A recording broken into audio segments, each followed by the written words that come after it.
মাননীয় মন্ত্রী সমরেজাউল করিম কালো টাকারে সাদা করছেন উনি।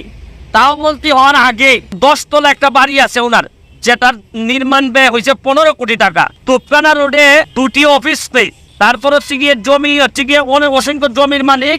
তারপর রাজধানীতে 4 শতাংশ জমিতে একটি বহুতল পাকা বাড়ি, যার মূল্য কয়েক কোটি টাকা। তারপর হচ্ছে গিয়ে আপনার পাইকপাড়ায় কেয়ারি বুরুজ ভবনে একটি ফ্ল্যাট আছে। পিরোজপুরে আছে ওনার নাজিরপুরা, আশেপাশের এলাকায় কোটি টাকার জমি ক্রয় করেছেন সমরেজাউল করিম। এটা আমার সমস্যাটা যে জায়গায় হয়েছে, এত জায়গা থাকার পরও, সম্পদ থাকার পরও, ঢাকা শহরে এরকম 2-3টা বাড়ি থাকার পরও উনি মন্ত্রী হওয়ার 1 মাস 2 দিনের মধ্যে আবার রাজুক থেকে প্লট বরাদ্দ নিছেন। তাও আমার কথা হচ্ছে যে কত টাকা লাগে একটা মানুষের। এই যে মৎস্য ও প্রাণী সম্পদ মন্ত্রণালয়ের তথ্য অনুযায়ী উনার জন্ম কিন্তু হচ্ছে 1962 সালে। 71 সালে যদি মুক্তিযুদ্ধ হয়ে থাকে তাহলে উনার বয়স হয় মাত্র 9 বছর। 9 বছর বয়সে উনি মুক্তিযোদ্ধা কিভাবে হলেন আমার জানা নাই, কারণ আমার মেয়ের বয়স 9। এই মেয়েকে স্কুলে পাঠাইতে গেলে একটা মানুষকে দিয়ে আমার স্কুলে পাঠাইতে হয়। তাহলে আমি কোনোভাবে মিলাইতে পারতেছি না যে 9 বছর বয়সে উনি কিভাবে মুক্তিযোদ্ধা হইলেন। এটা আমার কোনোভাবে মিলতেছে না। ডিজিটাল বাংলাদেশ দরকার, কিন্তু ডিজিটাল ব্যবস্থার অপব্যবহার করে যারা, তাদেরও বিচারের জন্য যদি ব্যবস্থা না হয়, সেটাও কিন্তু এক প্রকার দায় মুক্তি তাদের জন্য হয়ে যায়। মাননীয় সদস্য জনাব সৈয়দ সাইদুল হক হবিগঞ্জ 4 একটি সম্পূরক প্রশ্ন করুন। শুরু করিতেছি মহান আল্লাহর নামে, যিনি পরম করুণাময় এবং অত্যন্ত দয়ালু। মৎস্য ও প্রাণী সম্পদ মন্ত্রী তিনি হচ্ছেন গিয়ে আমাদের মাননীয় মন্ত্রী সমরেজাউল করিম। উনি হচ্ছেন গিয়ে আমার জন্য একটি আইডল, আদর্শের জায়গা বলতে পারেন। আমি ওনাকে আদর্শ হিসাবে মনে করি এবং মনে করতাম আগে থেকেই। ওনার কথা শুনলে আমার কাছে মনে হতো আমি হাঁ করে তাকিয়ে থাকতাম যে এত সুন্দর কথা বলেন, এবং আমি ওনার মতোই হতে চাইতাম। কিন্তু আজকে যখন দেখলাম যে একটা নিউজ আসছে, আমি জানি না আপনারা দেখেছেন কিনা, সমকালে একটা নিউজ আসছে। এই নিউজটা পড়ার পর আমার কাছে, এই সমকালের নিউজটা আমার কাছে পড়ার পর আমার মনে হয়েছে যে 2-1টা কথা আমার মনে হয় বলা উচিত। কারণ আমি একটা কথা যে একটা বিশ্বাস করি যে আমি বঙ্গবন্ধুর সৈনিক, যেখানেই দুর্নীতি কোনো গন্ধ পাই, যেখানেই মানে মানুষের টাকা নষ্ট হয় এরকম জিনিস পাই, আমি দাঁড়াই যাই, জীবনের যত ঝুঁকি থাকুক তা কেন। আমি প্রথমে একটা কথা আপনাদেরকে বলতে চাই যে এই রিপোর্ট অনুযায়ী দেখলাম এই যে মৎস্য ও প্রাণী সম্পদ মন্ত্রণালয়ের তথ্য অনুযায়ী উনার জন্ম কিন্তু হচ্ছে 1962 সালে।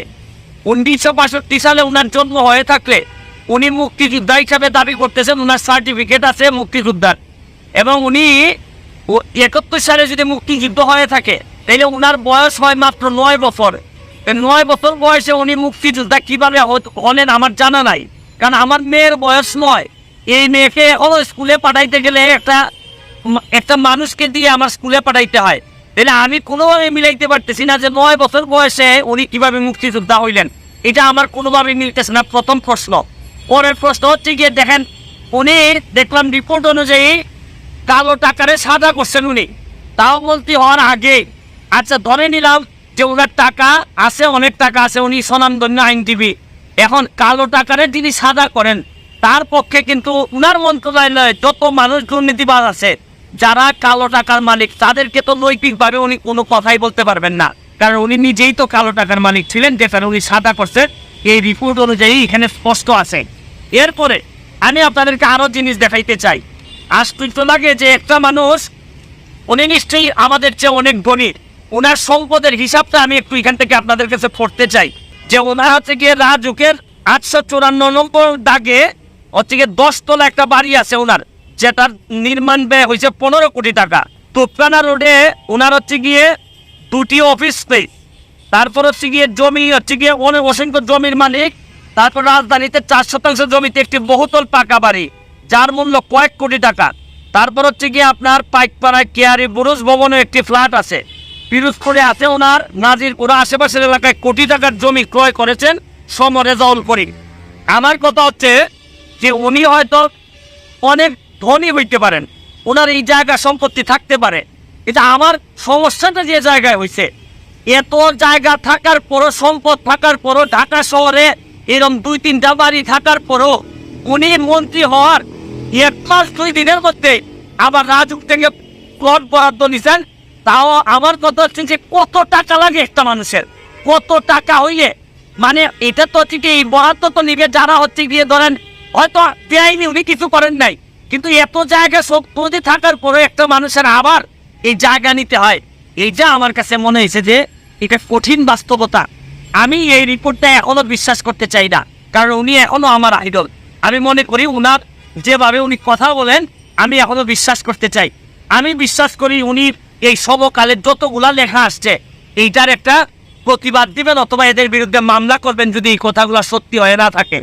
আর যদি সত্যি হয়ে থাকে তাইলে আর বলার অপেক্ষা রাখে না যে আপনার মতো লোকরাও যদি এই ধরনের বিতর্কিত হন তাইলে বঙ্গবন্ধু কন্যা কাদেরকে দিয়ে দেশ চালাবেন? সব মানুষ যদি নষ্টের কাতারে চলে যায় তাহলে বঙ্গবন্ধু কন্যা কাদেরকে দিয়ে দেশ চালাবেন? এত কষ্ট করেন উনি, দিনে রাতে জীবনের ঝুঁকি নিয়ে বাংলাদেশটাকে সামনের দিকে এগিয়ে নিয়ে যাচ্ছেন। আর আমাদের মতো লোকগুলা যদি এইভাবে আমরা বিতর্কিত হয়ে যাই, আমাদের যদি এত সম্পদ দরকার হয় তাহলে পুরোভাবে বঙ্গবন্ধু সোনারভাবে আমরা পৌঁছাইতে পারবো না।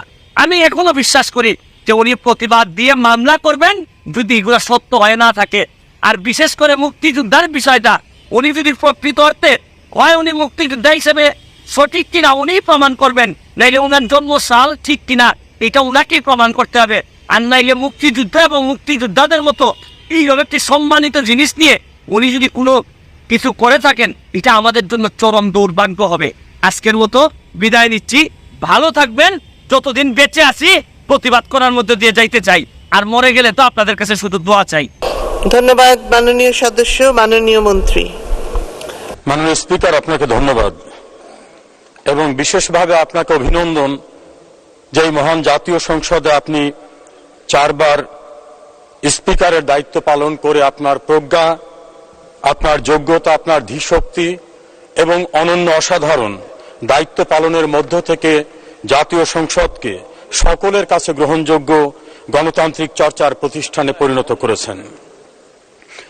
আমি আমার কথা বলার শুরুতেই গভীর শ্রদ্ধার সঙ্গে স্মরণ করছি আমাদের জাতির ইতিহাসের শ্রেষ্ঠ সন্তান, আমাদের মহান শিক্ষক, স্বাধীন বাংলাদেশের স্থপতি, জাতির পিতা বঙ্গবন্ধু শেখ মুজিবুর রহমানকে, এবং একই সঙ্গে মহান মুক্তিযুদ্ধের 30 লক্ষ শহীদ, সম্ভ্রম হারানো 2 লক্ষ মা বোন, 1975 সনের 15 আগস্ট ঘাতকের নির্মম বুলেটে আত্মাহুতি দানকারী বঙ্গমাতা বেগম ফজিলাতুন্নেসা মুজিব সহ সকল শহীদদেরকে। এবারে নির্বাচনটা ছিল একটি কঠিন অবস্থা, কিছুটা দানবীয় শক্তির সঙ্গে যুদ্ধ করতে হয়েছে, তবে সাধারণ মানুষের ভালোবাসায় আমি নির্বাচিত হয়ে আসার সুযোগ পেয়েছি। সেজন্য আমার গভীর কৃতজ্ঞতা আমার নির্বাচনী এলাকার সকল মানুষের কাছে। মাননীয় প্রধানমন্ত্রী শেখ হাসিনার নেতৃত্বে যদি গণতান্ত্রিক প্রক্রিয়াকে সুসংহত করার জন্য নির্বাচন অনুষ্ঠিত না হতো তাহলে বাংলাদেশের সাংবিধানিক শূন্যতা দেখা দিত। বাংলাদেশ আজ বিশ্বের কাছে উন্নয়নের রোল মডেল।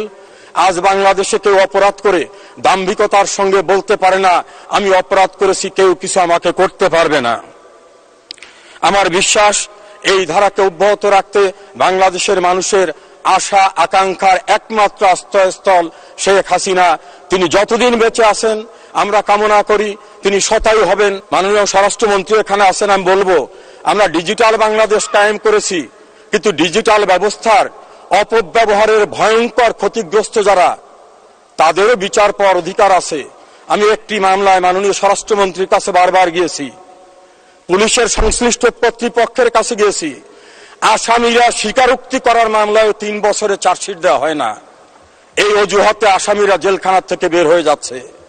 ডিজিটাল বাংলাদেশ দরকার, কিন্তু ডিজিটাল ব্যবস্থার অপব্যবহার করে যারা, তাদেরও বিচারের জন্য যদি ব্যবস্থা না হয় সেটাও কিন্তু এক প্রকার দায় মুক্তি তাদের জন্য হয়ে যায়। আশা করি এই বিষয়গুলো সংশ্লিষ্ট যারা আছে তারা গুরুত্বের সঙ্গে বিবেচনা করবেন। মাননীয় স্পিকার, আপনাকে অনেক অনেক ধন্যবাদ। জয় বাংলা, জয় বঙ্গবন্ধু, বাংলাদেশ চিরজীবী।